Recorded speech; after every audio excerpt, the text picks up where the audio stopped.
सबको जय मसीह की। एक बार फिर से परमेश्वर के चरणों में आने के लिए परमेश्वर का धन्यवाद करती हूँ। परमेश्वर के वचन में और प्रार्थना में जाने से पहले एक छोटी सी प्रेयर करेंगे।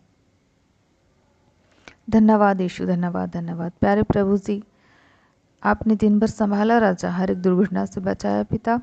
मैं धन्यवाद करती हूँ प्रभु जी, आपने हमें स्वस्थ रखा, जीवित रखा, जिंदा रखा। हर एक शैतान की चालों और युक्तियों से प्रभु जी आपने हमें दूर रखा। इसके लिए मैं आपका धन्यवाद करती हूँ प्रभु जी। आज के वचन को और हर एक प्रार्थना विषय को प्रभु जी मैं आपके हाथों में देती हूँ पिता। आप अपने सामर्थ के द्वारा हमें वचन दीजिएगा, वचन का प्रकाशन दीजिएगा, वचन को समझने के लिए बुद्धि ज्ञान दीजिएगा पिता। और जितने विषय में हम प्रे करेंगे पिता, उन सारे विषयों को पिता आपके हाथों में समर्पित करते हैं राजा। ये प्रार्थना मैं परमेश्वर के नाम से मांगती हूँ पिता, आमीन। तो आइए प्रियो, मैं आप लोग के सामने एक बहुत ही अच्छा वचन लेकर के आई हूँ। वह है यिर्मयाह की किताब का 9 अध्याय का 23वां पद। उसमें ये लिखा है, यहोवा यूँ कहता है, बुद्धिमान अपनी बुद्धि पर घमंड ना करे, ना वीर अपनी वीरता पर, ना धनी अपने धन पर घमंड करे, परंतु जो घमंड करे वह इसी बात पर घमंड करे कि वह मुझे जानता और समझता है कि मैं ही वह यहोवा हूँ जो पृथ्वी पर करुणा, न्याय और धर्म के काम करता है, क्योंकि मैं इन्हीं बातों से प्रसन्न रहता हूँ। आमीन। इस वचन के द्वारा आप सबको, जो यह ऑडियो को सुन रहे हैं, सबको आशीष मिले। तो इस वचन के द्वारा मैं तो शब्द आप लोगों के लिए कहना चाहूँगी।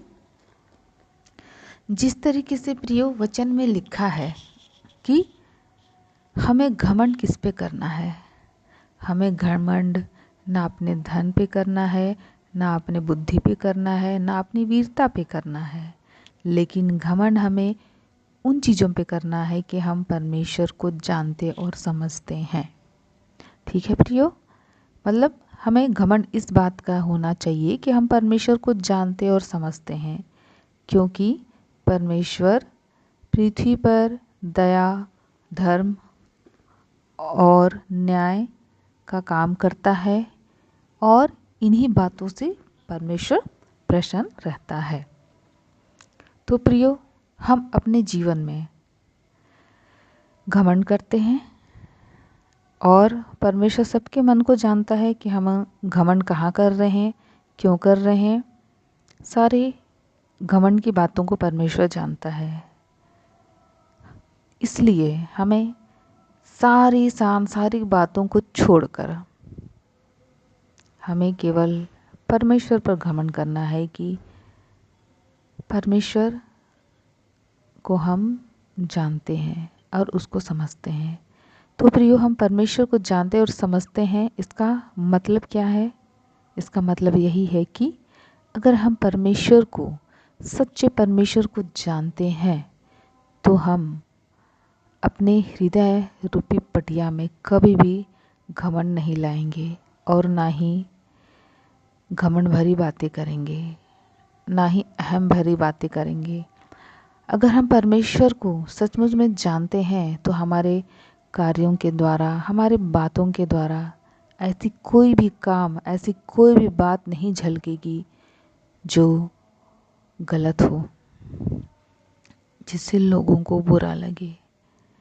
परमेश्वर इस जगत पे आया, हमारे पापों को अपने ऊपर ले लिया, इसलिए ना वो चाहता तो अपने पिता परमेश्वर पर का घमंड कर सकता था, लेकिन उसने अपने पिता परमेश्वर की आज्ञा को माना और हमारे लिए बलिदान हो गया, अपने आप को हमारे लिए बलिदान किया, हमारे लिए मर गया।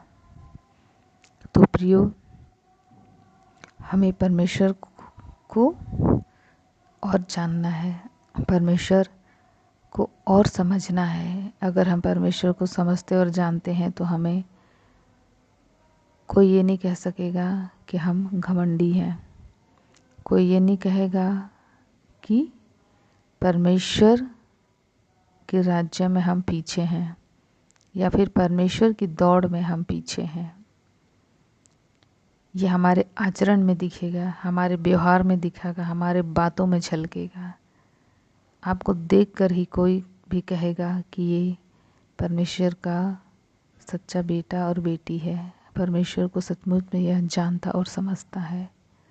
तो प्रियो, मैं परमेश्वर का धन्यवाद करती हूँ कि यह चैनल के द्वारा मैं आप सबको परमेश्वर का वचन, मैं नहीं प्रियो, मेरा परमेश्वर जिसने मुझे इस योग्य समझा कि मैं परमेश्वर का वचन को आप लोगों तक पहुंचा पा रही हूँ, क्योंकि मुझ में और सामर्थ्य और शक्ति नहीं है कि मैं ये काम कर पाऊँ, लेकिन परमेश्वर ने चाहा है, इसलिए मैं ये कर पा रही हूँ। इसलिए मैं परमेश्वर का हृदय से धन्यवाद करती हूँ। तो प्रियो, आप लोग को समझ में आ गया होगा जो मैं कहना चाह रही हूँ। आप घमंड कीजिए, लेकिन अपने धन दौलत पर नहीं, अपने ऐशो आराम पे नहीं, अपनी सुंदरता पे नहीं, परंतु घमंड कीजिए तो केवल परमेश्वर को जानने और समझने के लिए, क्योंकि परमेश्वर इन्हीं सब बातों से प्रसन्न होता है। और परमेश्वर पृथ्वी पर न्याय धर्म के काम को करता है। जिस तरीके से परमेश्वर हमारे धरती पे, जब परमेश्वर जवान था तब उसने अपनी सेवकाई को चालू किया। जवानी के दिनों में उन्होंने अपनी सेवा आरंभ करी। तो प्रियो, हमें उनसे सीखना है, समझना है। जितने भी जवान हैं सबके लिए मेरा संदेश है, आप परमेश्वर के लक्ष्य कदम पे चलिए और उसी का अनुग्रह कीजिए, उसी की बातों का ध्यान कीजिए कि परमेश्वर ने किस तरीके से अपने यंग अवस्था में अपने पिता परमेश्वर की आज्ञा का पालन करके इस संसार के लिए अपने आप को बलिदान किया। तो सचमुच में प्रियो, यह वचन से हम सबको आशीष मिले। आमीन, आमीन, आमीन।